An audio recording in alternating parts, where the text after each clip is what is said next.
اور جب فرشتوں کی طرف نسبت کی جائے تو فرشتوں کی طرف نسبت بھی دعا کے معنی میں ہے.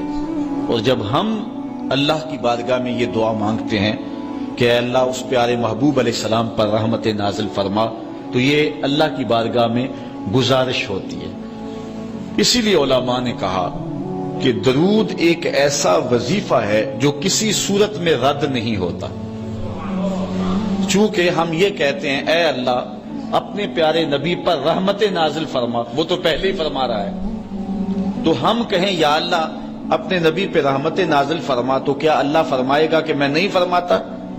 اس لیے یہ ہو ہی نہیں سکتا. علماء کہتے ہیں کہ جو درود ہے وہ بہر صورت قبول ہوتا ہے. اس لیے حضرت عمر رضی اللہ تعالیٰ عنہ فرماتے ہیں کہ دعا کو درود کے ساتھ جوڑ لو، درود تو قبول ہونا ہی ہونا ہے، تمہاری دعا بھی قبول ہو جائے گی. چونکہ اللہ تعالیٰ جل شانہ کی یہ شان نہیں ہے کہ بعض کو قبول کر لے اور بعض کو ترک کر دے.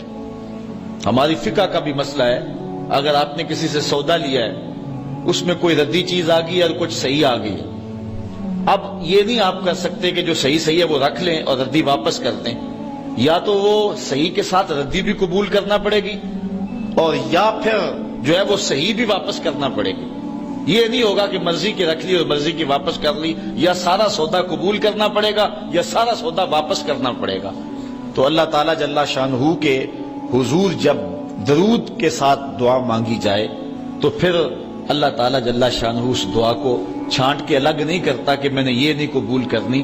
درود کے ساتھ جو مانگی ہوئی دعا ہے اللہ وہ بھی مستجاب فرما لیتا ہے، وہ بھی قبول فرما لیتا ہے.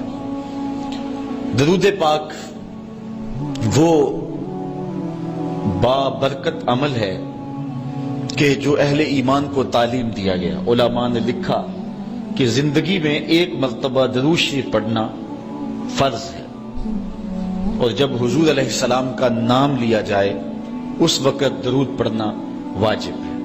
اس کے علاوہ بھی وجوب کے اور بہت سارے مقامات علماء نے بیان کیے، اور نمایاں 40 مقامات علماء نے بیان کیے جہاں درود شریف پڑھنا مستحب ہے.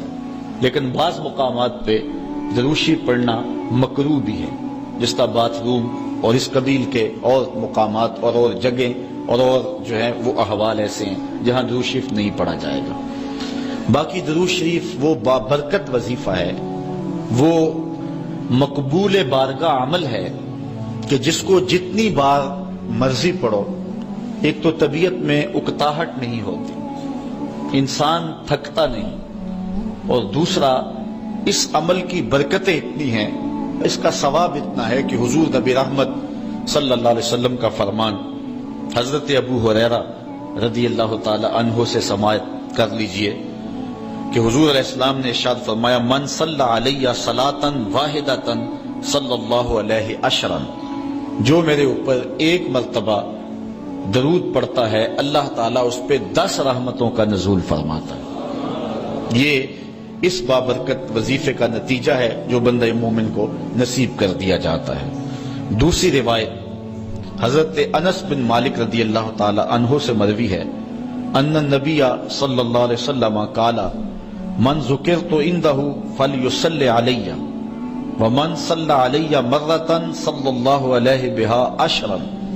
حضور نے فرمایا کہ جس شخص کے سامنے میرا ذکر کیا جائے اس کو میرے پہ درود پڑھنا چاہیے، اس لیے کہ جس نے میرے اوپر ایک مرتبہ درود پڑھا اللہ تعالیٰ اس پہ 10 رحمتیں نازل فرماتا ہے. علماء نے ایک بڑی خوبصورت بات لکھی، وہ کہتے ہیں کہ اصل درود پڑھ کر کے اپنے لیے رحمتیں طلب کرنا ہوتا ہے رب سے، چونکہ مصطفیٰ کریم علیہ الصلوۃ والسلام ہمارے درود کے محتاج ہے. بندہ کہ میں درود پڑھ رہا ہوں، جب ہم نہیں تھے اس وقت بھی مصطفیٰ پہ درود پڑھا جا رہا تھا. جب کائنات کو خلق وجود بھی نہیں دیا گیا تھا مصطفیٰ پہ درود اس وقت بھی پڑھا جا رہا تھا. تو یہ ہم اپنی سعادت مندی حاصل کریں.